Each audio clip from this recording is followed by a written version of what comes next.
Hello friends. Rheology में हम पढ़ने वाले थे न्यूटोनियन और नॉन न्यूटोनियन फ्लूइड के बारे में। आज हम पढ़ेंगे नॉन न्यूटोनियन फ्लो। तो time independent non Newtonian fluids कैसे होते हैं। पहली बात तो नॉन न्यूटोनियन फ्लूइड को फिर से देख लेते हैं एक बार। विस्कोसिटी इनमें कांस्टेंट नहीं होती, चेंज होती रहती है। जैसे जैसे शेयर रेट और टाइम चेंज होगा वैसे वैसे। Common in industrial and biological system. Biological systems में नॉन न्यूटोनियन फ्लूइड बहुत इजीली हमें देखने को मिल जाता है। तो स्टार्ट करते हैं पहले फ्लो से, जो है बिंगम या फिर प्लास्टिक फ्लो। बिंगम बॉडीज या फिर प्लास्टिक फ्लो क्या होते हैं? ये ऐसे type of non Newtonian fluid होते हैं जो स्टार्टिंग में इनिशियली एक रिजिड सॉलिड की तरह बिहेव करते हैं। जैसे कि हमने एग्जांपल क्या लिया था एक टूथपेस्ट का। स्टार्टिंग में कैसा होता है, वो जब बॉटल के अंदर होता है तो रिजिड होता है, बिल्कुल सॉलिड की तरह। लेकिन जैसे ही आप इसको स्क्वीज करेंगे, मतलब जैसे ही आप फोर्स बढ़ाते हैं, तो क्या होगा, ये इजीली फ्लो करने लग जाते हैं। इनकी विस्कोसिटी कम हो जाती है और ये फ्लो करने लग जाते हैं, जैसे कि टूथपेस्ट। यानी कि आपने स्क्वीज करके क्या किया, एक यील्ड स्ट्रेस लगाया, मतलब इतना स्ट्रेस लगाया कि अब वो फ्लो करने लग गया। कम स्ट्रेस में वो फ्लो नहीं कर पा रहा था।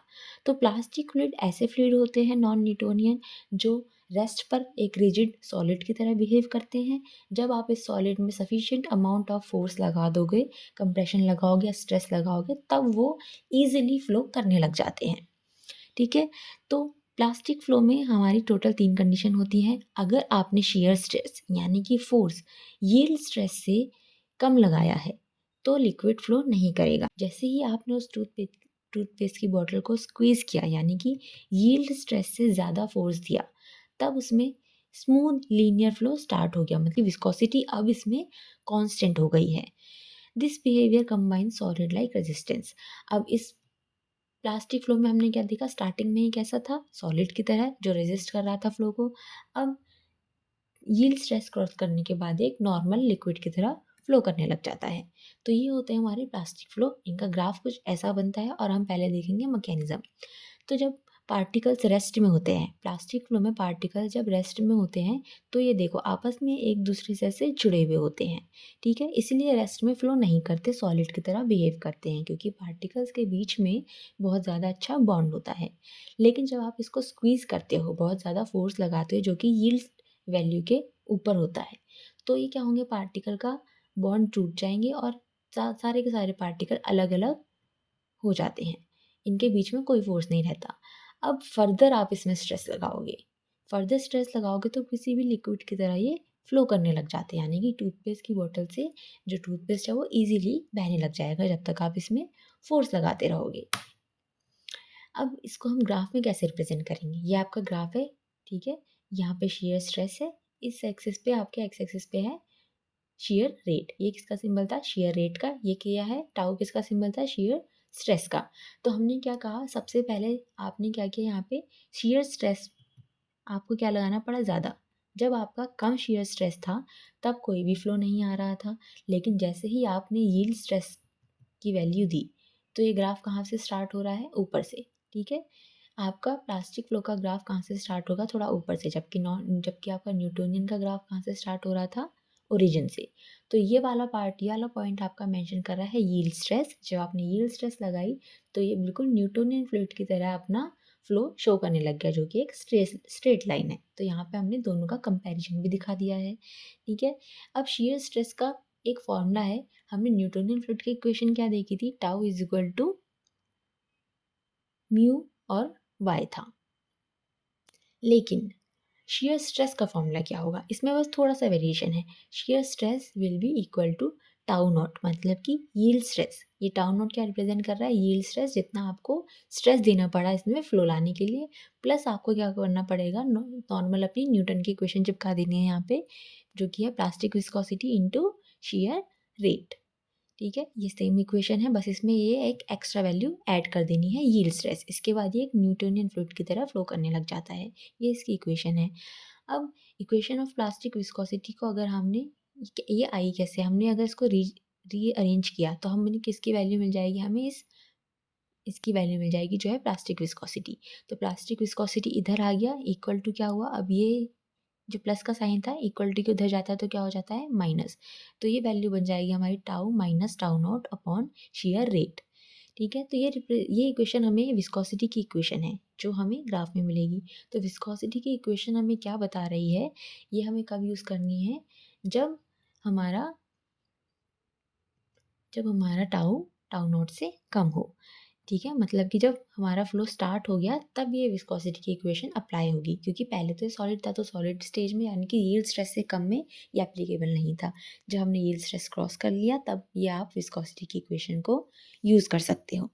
The viscogram source at low shear rate, ये हमें ये विस्कोसिटी का विस्कोग्राम है। पहले भी हमने बताया था, जब आप शियर स्ट्रेस को शियर रेट के अगेंस्ट प्लॉट करते हो तो ये हमारा रियोलॉजी बताएगा, रियोग्राम होगा जो फ्लो को बता रहा है। और जब आप विस्कोसिटी को शियर रेट के अगेंस्ट प्लॉट करोगे तो ये हमें किसी भी फ्लूइड की विस्कोसिटी के बारे में बता रहा है। तो हमने इस इक्वेशन को जब ग्राफिकली प्लॉट किया प्लास्टिक बॉडीज़ के लिए या फिर बिंगम मॉडल्स के लिए, तो हमने क्या देखने को मिला, सबसे पहले विस्कोसिटी कैसी है, स्ट्रेट लाइन मिली है स्टार्टिंग में, मतलब कि ज़्यादा विस्कोसिटी है। सॉलिड पे विस्कोसिटी कैसी होगी, ज़्यादा होगी, यानी कि स्ट्रेट लाइन है, अभी इसमें कोई चेंज नहीं आ रहा। जैसे जैसे ही आपने इसमें यील्ड स्ट्रेस क्रॉस किया तो विस्कोसिटी क्या हो रही है, कम हो रही है, इसीलिए ये ग्राफ हमें नीचे मिल रहा है। और एक सर्टेन पॉइंट के बाद ये कैसी हो गई है, विस्कोसिटी कांस्टेंट हो गई है। अब नेक्स्ट फ्लो टाइप का फ्लो होता है स्यूडोप्लास्टिक फ्लो या फिर स्यूडोप्लास्टिसिटी। स्यूडोप्लास्टिसिटी को हम और क्या कह सकते हैं, शियर थिनिंग बिहेवियर, मतलब कि जब आपने शियर लगाया, जब आपने फोर्स लगाया तो हमारा लिक्विड या फिर जो सब्सटेंस है वो विस्कोसिटी उसकी कम हो गई है। मतलब कि विस्कोसिटी कम होना मतलब पतला हो गया, मतलब शियर लगाने पर लिक्विड की विस्कोसिटी कम हो गई है, वो पतला हो गया है। तो स्यूडो प्लास्टिक इसको क्यों कहा है, क्योंकि प्लास्टिक के ऐसे सब्सटेंस थे हमें पहले यील्ड स्ट्रेस को क्रॉस करना पड़ रहा था तब विस्कोसिटी कम हो रही थी। लेकिन स्यूडो प्लास्टिक कैसे होते हैं, इसमें यील्ड स्ट्रेस की ज़रूरत नहीं पड़ती, फोर्स लगाते ही इनकी विस्कोसिटी ईजिली कम हो जाती है, यानी कि ईजिली फ्लो करने लगते हैं। स्ट्रेट लाइन किस में थी, न्यूटोनियन फ्लूइड में, जिसमें विस्कोसिटी में कोई भी चेंज नहीं आ रहा था इसलिए स्ट्रेट था। ठीक है, अब हमारा जो प्लास्टिक था उसमें एक यील्ड स्ट्रेस देने के बाद विस्कोसिटी कांस्टेंट हो जाती है। ठीक है, विस्कोसिटी कांस्टेंट हो जाती है, इसलिए इसने भी स्ट्रेट लाइन थी। लेकिन स्यूडो प्लास्टिक कैसे हैं, ये नकली हैं, इनको यील्ड स्ट्रेस की भी ज़रूरत नहीं है। स्टार्ट तो ये कहाँ से हो रहे हैं, ओरिजिन से, लेकिन इनकी विस्कोसिटी कम हो जाती है। ठीक है, इसीलिए ये कैसा है, यहाँ से थोड़ा सा तिरछा आया है। तो ये हमारा कौन सा होगा, सीडोप्लास्टिक से, यानी कि शियर थिनिंग बिहेवियर होगा। अब सीडोप्लास्टिक हम क्या कह सकते हैं, ऐसे नॉन न्यूटोनियन फ्लूइड जिनकी विस्कोसिटी कम हो जाती है आप जितना ज़्यादा शियर इसमें लगाते हो। अब ये मैकेनिज्म कैसे हो रहा है, एट लो शियर रेट, जब आपने शियर रेट कम लगाया है तो फ्लूइड के मॉलिक्यूल्स स्टार्टिंग में कैसे होते हैं, यहाँ पे आप डायग्राम में देख सकते हैं। ये जो फ्लूइड के मॉलिक्यूल्स है ये कैसे हैं, रैंडमली अरेंज्ड है। ठीक है, इनका रैंडम अरेंजमेंट की वजह से ये पहले कैसे होते हैं, इनकी विस्कोसिटी ज़्यादा होती है, यानी कि रेस्ट में ज़्यादा होती है। ऐसे इसके एग्जांपल्स कुछ पॉलीमर्स हैं। और जैसे ही आप इसमें स्ट्रेस लगाते हो तो ये जो आपके रैंडम अरेंजमेंट है ये कैसे हो जाते हैं, एकदम लीनियर अरेंजमेंट यहाँ पे हो जाता है, यानी कि सब एक दूसरे के साथ सिंपल लाइन में अरेंज हो गए।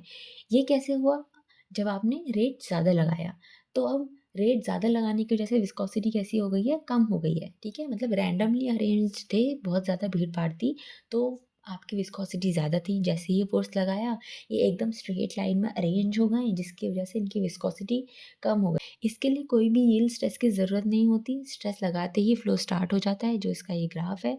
अब इसकी इक्वेशन हमें कैसे मिल सकती है, पावर लॉ मॉडल से। ठीक है, तो ये इसकी इक्वेशन है जिसमें tau raise to the power N है। अब इसमें एन क्या बता रहा है हमारा, ये है हमारा फ्लो बिहेवियर इंडेक्स, यानी कि ये एन हमें बताएगा कि लिक्विड का बिहेवियर कैसा है, इज इक्वल टू, ये हमारी सेम न्यूटोनियन विस्कोसिटी वाला फॉर्मूला आ गया है, म्यू इंटू वाई, बस चेंज क्या हुआ है, अब यहाँ पर एन लग गया है। प्लास्टिक में कैसा था, यहाँ पे एक टाउ नॉट था प्लस हमने ऐड किया था एक्स्ट्रा। अब ये एन की वैल्यू क्या होगी, सीरो प्लास्टिक के लिए N is higher than 1, pseudo plastic के लिए एन की वैल्यू क्या होती है, हमेशा 1 से ज़्यादा होगी। ये हमें याद रखना है। ये हमारा एज यूजुअल शियर रेट है और ये हमारा विस्कोसिटी है।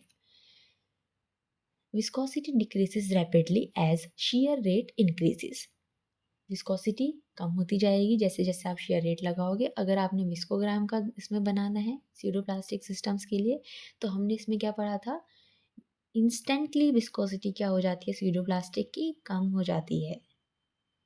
तो इसीलिए इसका ग्राफ कैसे जा रहा है, नीचे जा रहा है।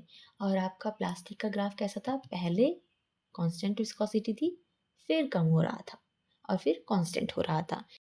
डायलेटेंट फ्लूइड मतलब डायलेट होना, डायलेट मतलब कि शेयर आप फोर्स लगा रहे हो तो लिक्विड कैसा हो रहा है, थिक होता जा रहा है और गाढ़ा होता जा रहा है। ठीक है, तो नाम से आप पता लगा सकते हो डायलेट मतलब थिक होना। तो डायलेटिंग फ्लूइड कैसे होते हैं, जैसे जैसे आप शेयर स्ट्रेस इसमें लगाते रहोगे, शेयर रेट लगाओगे, तो वो लिक्विड कैसा हो जाएगा, गाढ़ा हो जाएगा, इसकी विस्कोसिटी बढ़ जाएगी। जबकि प्लास्टिक और सीडो प्लास्टिक में विस्कोसिटी घट रही थी। तो इसका मैकेनिज्म क्या होता है, स्टार्टिंग में जो आपके सॉलिड पार्टिकल्स होते हैं ये एक दूसरे के साथ लूजली पैक्ड होते हैं, मतलब कि इनके बीच में क्या होगी, गैस होगी। इसको हम डायग्राम से देख लेते हैं।